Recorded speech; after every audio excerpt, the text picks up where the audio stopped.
Planetfall by L.E. Howe. Copyright 2014. Chapter 4. The work had been slow, but then they had to be sure.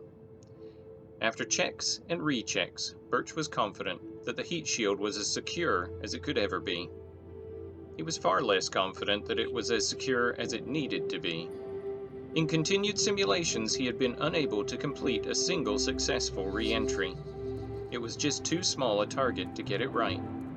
If he had thought it would make any difference, he would have stayed longer to try and get at least one successful run-through. But somehow he didn't think that it would change the outcome. After so many practices, he just wanted to do it. Perhaps the true chance of reality would outweigh the calculations of a computer. Anything could happen in reality, and it was time to find out. For a moment, the command center was still, sitting in quiet reflection. Birch took one last look at Earth in its distant beauty. Soon it would either embrace and accept them, or fling them away as a spurned child to burn up in its atmosphere. Birch shifted in his seat and looked around. They were ready. Good. Let's go. Okay, everybody. Prepare for landing procedure. We're going home. Birch strapped himself into his seat. The others hurriedly followed his example, reaching for their own belts and strapping themselves in. Jane hesitated for a moment, looking pointedly at Birch before snapping her own belt together. She turned and stared intently at the screen before her.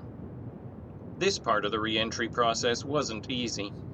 Years of space exploration and satellite technology had left the Earth surrounded by a floating junkyard of metal fragments that posed a significant danger to any returning spacecraft. This legacy of early technologies had been a significant factor in the early development of Base 2 on Mars, as a launch pad for deep space missions before it became a fully fledged colony. Now Jane was plotting a course through this dangerous hazard. "We have a window of opportunity in 7 minutes, Major," she announced. "So it will be tight." Birch punched a button in front of him and brought up Jane's display on his own screen.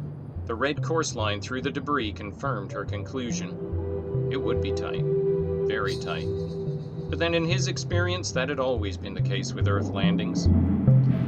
Whatever had caused the improvement in the quality of Earth's atmosphere clearly hadn't gotten out this far, since this was just as bad as he remembered it. Maybe worse.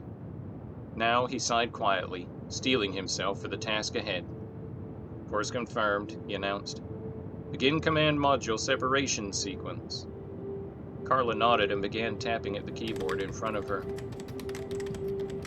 "Separation sequence begun," Carla stated evenly.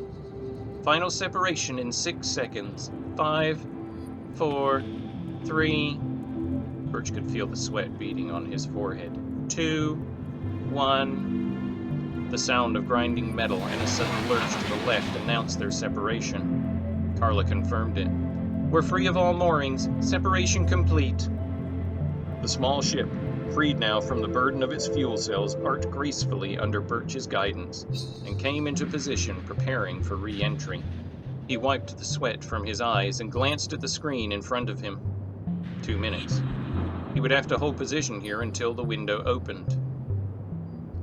He balanced the controls effortlessly as the ship hovered expectantly.